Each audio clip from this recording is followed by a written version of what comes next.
사랑하는 성도 여러분 안녕하세요. 네, 반갑습니다. 주의 이름으로 축복합니다.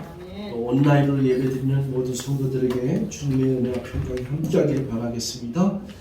네, 오늘 저와 여러분들에게 들려주실 하나님 말씀은 빌레몬서 1장 4절에서 7절까지가 되겠습니다. 오늘 말씀의 제목은 사랑으로 섬기는 사람이 되자 라는 제목으로 같이 은혜를 나누기를 원하겠습니다. 우리 말씀의 제목 같이 있습니다. 시작! 사랑으로 섬기는 사람이 되자. 네, 오늘 말씀의 제목 가운데 특히 여러분들이 기억해야 될 단어가 섬김입니다. 섬김. 섬김이라는 단어를 여러분들 기억하시고 우리 말씀을 잘 나누길 바라겠습니다.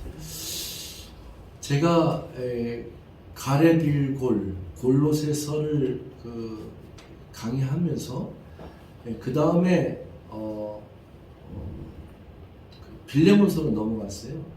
그래서 사실은 순서대로 나가지만은 빌레몬서는 골로새서 다음에 제가 말씀을 좀 나눈 기억이 있습니다.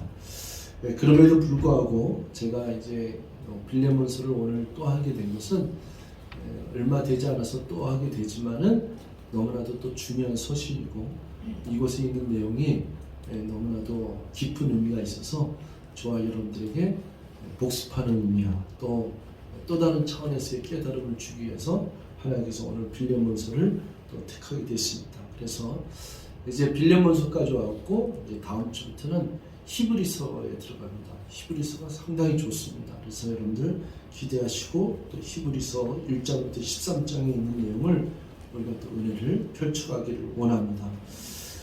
오늘 빌레몬서 1장 4절에서 7절인데 잠깐만 빌레몬서에 대해서 조금 말씀을 드리자 그러면은 빌레몬서는 바울이 쓴 서신 중에 옥중 서신이 있어요. 그게 에베소서, 빌립보서, 골로새서 이렇게 세 권이 있고 그 다음에 빌레몬서예요. 그러니까 바울이 옥중에 있으면서 성도들에게 이렇게 보내는 편지가 있는데 에베소, 빌립보서, 골로새 이건 다 교회의 성도들에게 보낸 편지고 빌레몬서만 개인적인 편지예요. 그러니까 골로새에 있는 교회에 있는 성도들에게 보내는 편지 아니니 이런 게 아니라 여기는 우리 사랑하는 동역자인 빌레몬 형제에게 나 바울과 디모데는 편지하노니 이렇게 시작을 해요. 그러니까 빌레몬이라고 하는 것은 사람의 이름입니다. 그래서 빌레몬이라는 인물은 골로새 교회가 세워졌을 때 거기에서 충실하게 신실하게 신앙을 가졌던 빌레몬이라는 형제가 있었어요. 근데 사도 바울은 그에게 복음을 전했고 그는 일꾼이 되었고 그는 목회자가 됐어요. 특히 이제 목회자 중에서 그는 가정교회를 섬기는 목회자예요. 그래서 사도 바울은 동역자라고 이렇게 표현을 합니다. 형제요. 동역자라고 표현해요. 그런데 이 빌레몬에게 자기의 노예처럼 그때는 노예제도가 있었어요. 그러니까 빌레몬이라는 사람은 약간 아주 부자는 아니더라도 그래도 약간 부유한 부유하다기보다는 그래도 풍족한 그런 재정적인 그런 사람을 가지고 있었던 사람이라고 볼 수 있습니다. 그에게 이제 하인이 있었어요. 노예처럼 섬기는 자가 있었는데 그 사람 이름이 오네시모. 근데 오네시모라는 자가 빌레몬하고 같이 이렇게 지내다가 이제 어떤 이유인지 알지 못하겠지만은 오네시모는 그 집에서 나와요. 빌레몬이 떠나는데 아마 물질적인 관계에 빌레몬에게 손해를 끼치고서 나옵니다. 거기서 예를 들어서 돈을 훔쳐서 나갈 수도 있고 빌렸던 돈을 안 갖고 나올 수도 있고 어쨌든 그런 손해를 입고서는 오네시모가 나와서 그가 이제 다른 지역으로 갔는데 하필이면 어딜 갔냐면 로마에 가서 이 사도 바울이 감옥살이 그때는 감옥살이보다는 세터라 그러거든요. 약간 자유가 있고 사람을 자유롭게 만날 수 있고 그래서 복음을 전할 수 있는 그런 강근된 상태예요. 거기에 바울이 있을 때 오네시모를 만납니다. 오네시모를 만나서 사도 바울이 복음을 전했더니 이 오네시모라는 형제가 아주 신실한 일꾼이 돼요. 아주 이 사도 바울에게는 신복과 같은 신실한 일꾼이 돼요. 그래서 이 편지의 내용이 뭐냐면은 이 오네시모에 대한 이야기를 다 들었을 거 아닙니까? 그리고 빌레몬의 밑에 있었던 얘기도 다 들었지 않습니까? 그래서 이제 이 사도 바울이 빌레몬에게 특별히 이 내용, 편지 내용이 오네시모를 보내는 거예요. 오네시모를 보내느니 이제 그 오네시모는 나에게는 아들과 같은 존재고 내가 감옥에서 낳은 아들이다. 아들과 같은 존재고 그리고 신실해서 계속 내 옆에 두기를 원하는데 이제 내가 너한테 보내느니 그를 이제는 종으로 대하지 말고 그리스도 안에서 형제로 대하라. 이렇게 권면의 말을 이렇게 보내는 거예요. 이런 장면이 등장하는데 이 빌레몬서는 여러분들이 주목할 게 특히 세 인물이에요. 빌레몬이라는 사람하고 오네시모라는 사람하고 바울이라는 사람.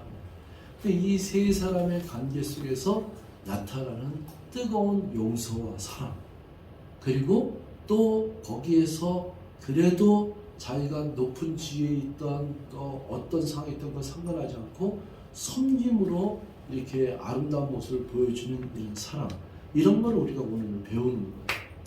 그러니까 사도 바울은 빌레몬한테는 어떤 존재냐면은 스승이죠. 빌레몬을 키운 사람이죠. 그런데 여러분들한테 이 구절을 다 일일이 얘기할 수 없지만은 사도 바울은 빌레몬한테는 오히려 재정적으로 빚을 준 사람이에요. 그러니까 빌레몬이 사도 바울한테 빚을 진 사람이에요. 그런데 19절에 보면은 나 바울이 친필로 쓰노니 내가 갚으려니와 내가 내 위에 내 자신이 내게 빚진 것은 내가 말하지 아니하노라. 그러니까 빌레몬에게 빚진 사람이 누구냐면은 오네시모예요. 오네시모는 도망하다가 이렇게 피신했다가 사도 바울 만나서 예수 만나서 이제 신실한 일꾼이 되었고 사도 바울의 청구를 통해서 빌레몬에게 다시 돌아가는 상황인데 사도 바울은 이 오네시모에게 빌레몬에게 내가 오네시모를 보내는데 그가 너한테 진 빚은 내가 다 갚아주리라 이렇게 얘기하고 또 하나는 네가 나한테 진 빚도 내가 말하지 아니하겠다. 그러니까 사도 바울은 참 대단한 것 같아요. 이 하나님의 말씀을 이 생명의 복음을 신학적으로도 기가 막히게 깊은 그 신학적 이걸 갖다 다 쓰고 복음을 전한 일에 여기에 사랑과 믿음과 소망과 헌신과 섬김과 이런 모든 품목들을 이렇게 아름답게 믿음의 질서 있는 책을 쓰기도 했지만은 실질적인 삶에서도 텐트 메이커로 살았죠. 그리고 그렇게 7까지 어둠 속에서 매를 맞고 그리고 전도여행을 그렇게 많이 다니면서도 수많은 핍박과 환난 속에서도 오직 하나님만 믿고 하나님 말씀을 담대하게 전했더니 성령의 충만함의 역사를 통해서 기적적인 일들이 그렇게 많이 일어났던 하나님 나라의 확장과 교회를 세우면서 역사했던 일들을 생각하면 참 대단하죠. 그럼에도 불구하고 빌레몬서에 나타나는 이 사도 바울의 모습은 잔잔하게 흐르는 이 섬김의 아름다운 모습이 담겨져 있습니다. 또 하나는 뭐냐면은 사도 바울이 이제 빌레몬에게는 오히려 빚을 준 사람이고 또 복음을 증거해서 자기가 아버지와 같기도 하고 스승 같은 사람이고 그리고 빌레몬에게 너 내가 오네시모를 보내니까 이제는 이 형제를 용서하고 받아줘. 그리고 빚은 탕감해줘. 이렇게 명령식으로 얘기할 수도 있잖아요. 근데 이 구절들이 다 있어요. 이 8절에 보면은 이러므로 내가 그리스도 안에서 아주 담대하게 내게 마땅한 일로 명령할 수도 있으나 이렇게 되는 거예요. 그러나 도리어 사랑으로서 간구하노라. 나이가 많은 나 바울은 지금 또 예수 그리스도의 갇힌 자 되어 갇힌 중에서 낳은 아들 오네시모를 위하여 내게 간구하노라. 그러니까 너에게 요청하노라, 부탁하노라. 내가 이렇게 명령할 수도 있지만은 너한테 간구하노라. 이 오네시모를 위해서 간구하노라. 근데 이렇게 하는 이유도 얘기해요. 왜 이렇게 하는 이유가 뭐냐면은 억지로 네가 선을 그렇게 아름답게 하는데 네가 나 때문에 억지로 선을 향하는 게 아니라 너의 자의적인 마음으로 선을 행하게 하려 함이라 이렇게 얘기합니다. 여러분 우리가 선을 행할 때요. 선을 행하기 싫어. 물론 선을 행하기 싫지만 억지로라도 하는 것도 참 대단한 거예요. 내가 믿지만은 그래도 주님이 기뻐하신다니까 내가 선을 행하자. 이것도 굉장히 잘하는 거예요. 그것도 어떤 사람은 절대로 안 하거든요. 내가 그것만은 못해 이럴 수 있잖아요. 그런데 더 아름다운 것은 어떤 거냐면은 섬김이 아름다운 건 내 마음이 우러나서, 그러니까 내 마음이 그 형제를 갖다가 용서하는 마음, 그 형제를 불쌍히 여기서 받아들이는 마음, 그 형제를 불쌍히 여기서 섬기는 마음으로 가면은 아주 엑셀런트 줄 믿습니다. 여기서 성경은요, 이 섬김에 대해서 우리에게 제일 잘 가르쳐 주신 분이 누구냐면은 예수 그리스도입니다. 예수 그리스도는 마가복음 10장 45절에 보면은 이렇게 규절이 되어 있어요. 인자가 이 땅에 온 것은, 인자가 온 것은, 하나님의 아들 예수 그리스도, 내가 이 땅에 온 것은, 이곳에 온 것은 섬김을 받으려 온 것이 아니라 도리어 섬기러 왔느니 자기의 목숨을 많은 사람들을 구원하기 위해서 대속물로 내주려 함이라. 이게 이제 마가복음 10장 41절에 있는 내용이거든요. 그러니까 예수님이 이 땅에 오신 것은 원래는 본체는 하나님과 동등한 본체지만 하나님과 동등됨을 취하지 않고, 원래 본체시나 하나님 본체나 동등됨을 취하지 않고 이 땅의 낮은 자리에 사람의 몸을 입고 내려오셔서 오히려 종으로 섬기셨는데 죽기까지 희생하셨으니 곧 십자가에 죽으십니다. 그러니까 예수 그리스도께는 이 땅에 오셔서 수많은 죽어가는 그 영혼들, 그 죽어가는 영혼들에게는 이런 거예요. 영적으로는 죄에 휘말려서 죄와 사망에서 거기서 답을 얻지 못하는, 구원받지 못하는 귀신 들린 자들, 이게 영적인 구원이에요. 그래서 육적인 구원이 뭐예요? 가난하고, 그리고 헐벗고, 그리고 병들어 있는 자들. 이 사람들은 육적인 그런 문제를 해결할 수 없는. 그래서 우리들의 이 크리스찬의 신앙생활은 영적인 부분과 국적인 부분을 하나님만이 다 해결할 수 있어요. 그래서 하나님이, 예수님이 뭐래요?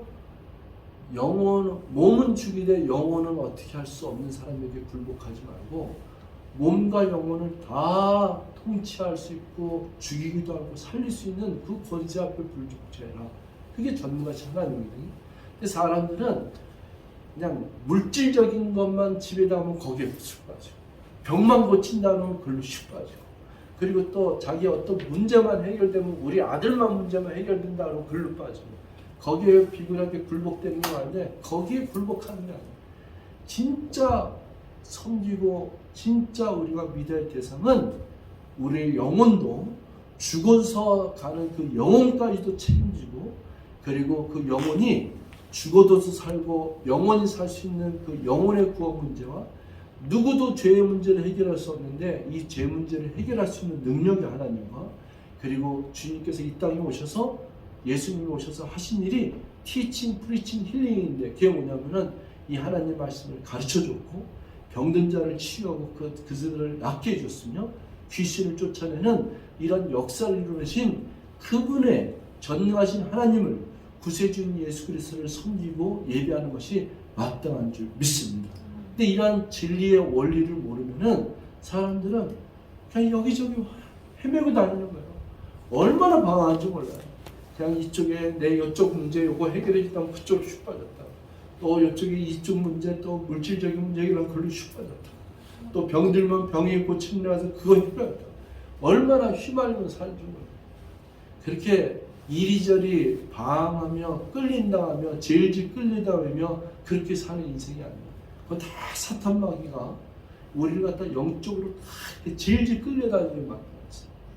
질질 끌려다니는 인생을 살 것이 아니라 하나님의 존귀한 자녀로, 하나님이 우리에게 존귀한 자녀로 기름 부어 주신 그 은혜로 우리는 이 세상에 빛과 같이 소금과 같이 존귀하고 너무나도 아름다운 축복된 모습으로 살아가야 될 줄 믿습니다. 그게 바로 섬김이에요. 그래서 예수님이 우리에게 가르쳐 주신 것이 바로 이 섬김이에요. 그래서 여러분, 이 신앙생활 하는 가운데, 내 인생 가운데 주님 만날 때까지 이 세상에 사는 동안에 가장 내 인생의 아름다움을 어디에 두느냐? 지난주에도 제가 선을 힘써 선을 행하는 사람이 되자 이렇게 했는데, 이 선이라고 하는 건 하나님을 배워야 돼요. 하나님 외에는 선한 사람이 없다고 그랬어요. 그래서 예수 그리스도께서 우리에게 보여주신 그 선, 또 예수님의 그 제자가 된 수많은 그 12제자가 전부 다 순교를 당했는데, 이제 이 사도 바울과 같이 이 섬기는 자의 모습, 이런 거를 우리가 하나하나 배우면서 이 세상 살면서 아름다운 존재를 살아가야 돼요. 이 섬김이 나타나는 교회는 아주 축복됩니다. 그 모습만 보더라도 마음이 절로 평강과 은혜가 넘칠 수 있는 아름다운 모습이 우리들에게 있는 줄 믿습니다. 미국에서 오신 어떤 목사님이 이런 얘기를 했어요. 자기가 미국에서 25년, 34년 살았는데 뽀빠 이상용을 처음 만났는데 어디서 만났냐면 저기서 만났대요. 사우나에서 만났다.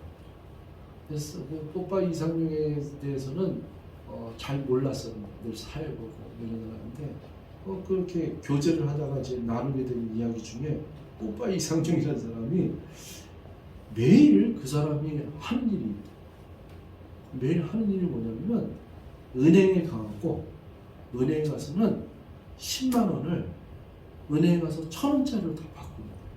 1,000원짜리를 100장이잖아요. 그러면은 하루 종일 자기가 만나는 사람들 가운데 지나가다가 그 박스 이렇게 주는 사람, 할머니 할아버지도 만나고, 또 힘들어하는 사람 만나고, 노인들도 만나고, 또 어려운 사람 만나고, 그 사람들에게 어쨌든 하루의 일과가 이게 1,000원씩 이렇게 나눠주고 집에 돌아오는 게 그게 일과예요. 근데 그거를 40년 동안 합니다. 그래서 그 목사님이 제가 참 그 사람하고 이렇게 얘기를 나누는데 부끄러워서 혼났다고 얘기해요. 목사인 자기가 부끄러워서 혼났다고 하더라고요. 자기보다 훨씬 난 사람이라고 얘기하면서 그런 얘기를 이제 나누는 걸 제가 들었어요. 아름답죠. 근데 아름답다고 이렇게 모습이 아름답다는 것을 느끼기 전에 저 마음속에 뭐였냐면 그 사람 마음이 참 행복하겠다. 네? 어쨌든 제가 보기에는 뭐 연예인이라고 해서 꼭 다 부자겠어요. 연예인도 어떤 사람은 굉장히 비세워덕이는 사람도 많고 뭐 잘못된 길로 갔다가 탕진해갖고 얼마나 허덕이는 사람도 많은데 연예인은 다 부자겠어요. 근데 어쨌든 이 나눔의 축복 때문에 하나님께서 물질적인 거를 뒤에서 백그라운드가 되신 것 같아요. 그러니까 어쨌든 그걸 맨날 이렇게 나누는 삶을 살아가는 그 모습의 그 마음은 굉장히 행복하겠다. 참 축복된 인생을 살고 있다. 이런 생각이 들었어요.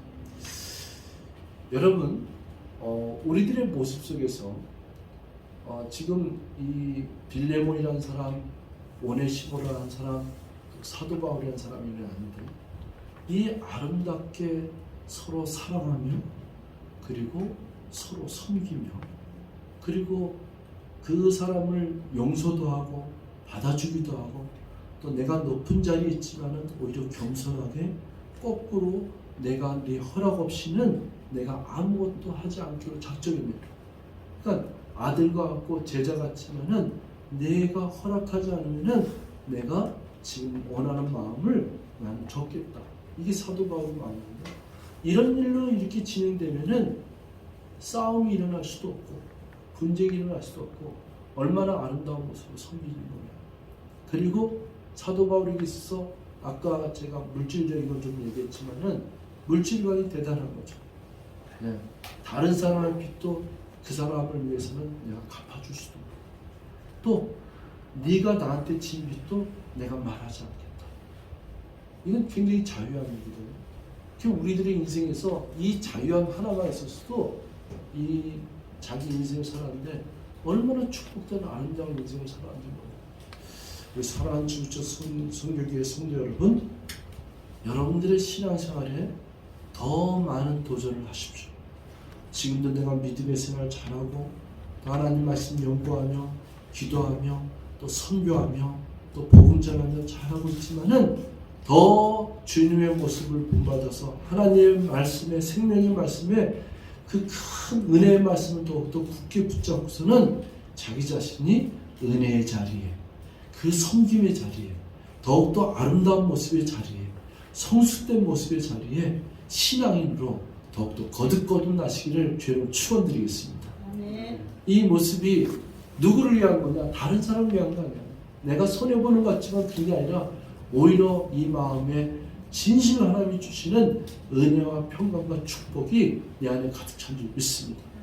근데 이거 깨닫기가 어렵죠. 왜? 사람은 자기 걸 얼마나 아까워하는지 몰라요.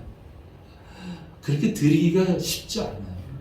내 것 지갑을 열기도 쉽지 않고 누굴 드리기도 쉽지 않고 선경금을 내는 것도 쉽지 않아요. 네.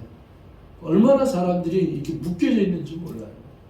이런 얘기를 아무리 해도 자기 인생은 손해보는 것 같아요. 여기서 자유함 속에서 얼마나 풍요롭고 아름다운 그 섬김의 그 충만한 인생을 살아가야 되는데 이 부분에 항상 묶여 있어요. 자유하지 못해요. 다른 사람을 섬기려고 하는 마음보다는 내 것을 쥐었다 보니까 자꾸 어떻게 용서보다는 밀치려고 하고 그 사람을 받아들이는 마음보다는 저놈은 왜 저래 하고서 손가락질하고 진정한 섬김을 잘 모르는 거죠.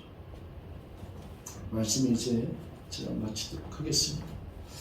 사랑하는 우리 지구촌 선교회 성도 여러분, 우리 인생은 길 수도 있고 짧을 수도 있어요. 내게 주어진 인생에 안다는 아무도 할 수 없어요.